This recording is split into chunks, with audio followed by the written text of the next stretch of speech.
Hello students, इसके पहले हम लोगों ने देखा था चॉइस ऑफ यूनिट के बारे में और किस यूनिट को हम किस तरह से लिखेंगे। अगर साइंटिस्ट के नाम पर होगा तो उसका सिंबल कैसे लिखा जाएगा, और अगर साइंटिस्ट के नाम पर हम पूरा नाम लिखना चाहेंगे तो कैसे लिखेंगे।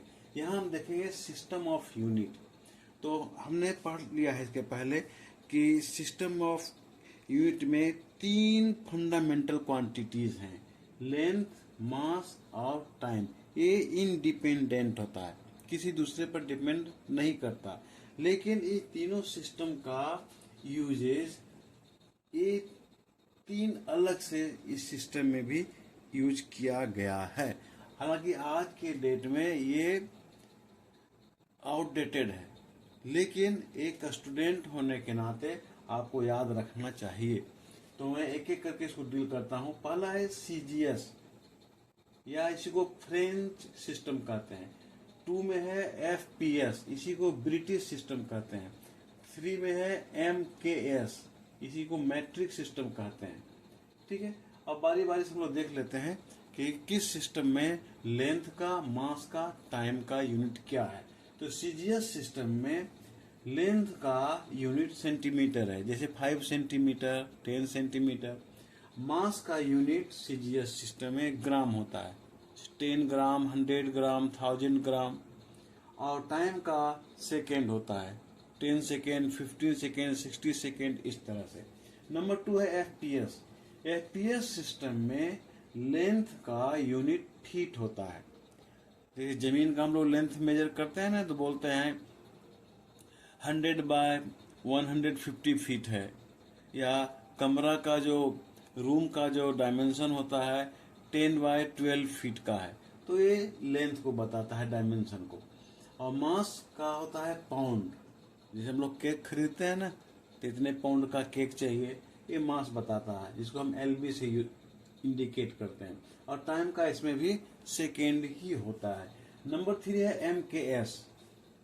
इसमें लेंथ का जो यूनिट होता है वो मीटर होता है। जैसे कपड़ा का हम लोग खरीदारी करते हैं ना, तो 1 मीटर, 2 मीटर कपड़ा खरीदते हैं, 2.5 मीटर कपड़ा खरीदते हैं, 5 मीटर कपड़ा खरीदते हैं। ये लेंथ बताता है मीटर में। और मास का होता है किलोग्राम, है ना। जैसे हम लोग कोई सामान खरीदते हैं तो 1 किलोग्राम, 2 किलोग्राम मास होता है। और टाइम का सेकेंड होता है। तो तीनों सिस्टम में, सीजीएस में, एफपीएस में, एमकेएस में, टाइम का सेकेंड ही होता है। एक चीज यहां ध्यान देने का है कि ये तीनों सिस्टम में जो थर्ड है एमकेएस, इसमें एक और यूनिट जोड़ दिया गया, वो है करंट का। और करंट का यूनिट होता है एम्पियर, इसलिए मैंने यहाँ ए लिखा है। तो एम के एस के साथ एम के एस ए लिखा जाने लगा। ठीक है, तो यहाँ मैंने लिख दिया here A is unit of current called ampere. ठीक है, लेकिन अगर हम करंट की जगह पे चार्ज का इस्तेमाल करें तो चार्ज का जो यूनिट होता है वो होता है कोलम, इसलिए यहाँ पर मैंने सी लिखा है। तो अगर हम एम्पियर के जगह पर चार्ज का यूनिट लिखना चाहेंगे तो ए के जगह पर सी होगा, तो हो जाएगा M K S C. And metre, kilogram, second और कोलम। और अगर इसको हम लेंगे, करंट का यहाँ पर रखेंगे यूनिट, तो हो जाएगा मीटर, किलोग्राम, सेकेंड और एम्पियर। लेकिन आज की डेट में एसआई यूनिट का इस्तेमाल ज्यादा होता है, जो अभी हम देखते हैं। अब हम बात करते हैं यहाँ एसआई यूनिट के बारे में। ठीक है, तो 1960 में general conference of weight and measure के द्वारा रिकमेंड किया गया कि लेंथ, मास और टाइम जो फंडामेंटल यूनिट है उसके साथ और भी कुछ यूनिट को ऐड कर दिया जाए। वो यूनिट ये सब है ना। मेन यहाँ क्या था, लेंथ, मास और टाइम।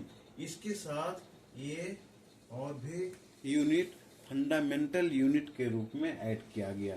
तो इसको एक बार हम लोग देख लेते हैं। और इसका इस्तेमाल आज खूब होता है। तो लेंथ का होता है यूनिट मीटर, और इसको शॉर्ट में एम से लिखते हैं। मास का होता है किलोग्राम, इसको शॉर्ट में सिंबल में केजी से लिखते हैं।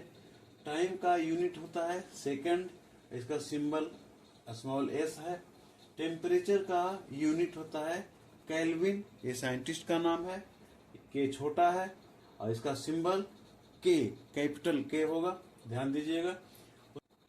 यहाँ देखिए ल्यूमिनस इंटेंसिटी, इसका यूनिट होता है कैंडेला और इसका सीडी सिंबल होता है। उसके बाद है इलेक्ट्रिक करंट, इसका होता है यूनिट एम्पियर और इसको कैपिटल लेटर ए से लिखते हैं। नेक्स्ट है अमाउंट ऑफ सब्सटेंस, जिसको यूनिट के रूप में मोल वर्ड यूज किया गया है और सिंबल होता है MOL, मोल। नेक्स्ट है एंगल, इसका यूनिट होता है रेडियन और इसको हम सिंबल के रूप में RD से लिखते हैं। और लास्ट है सॉलिड एंगल, जिसको स्ट्रेडियन यूनिट के रूप में लिया गया है और सिंबल होता है STRD। ठीक है, तो इस तरह से हमने देखा क्या कि SI यूनिट में ये 3 को छोड़कर और भी ऐड किया गया है और आज के डेट में यही SI यूनिट का इस्तेमाल हम लोग करते हैं। तो फिर मिलते हैं हम नेक्स्ट वीडियो में, तब तक आप अपना ख्याल रखें।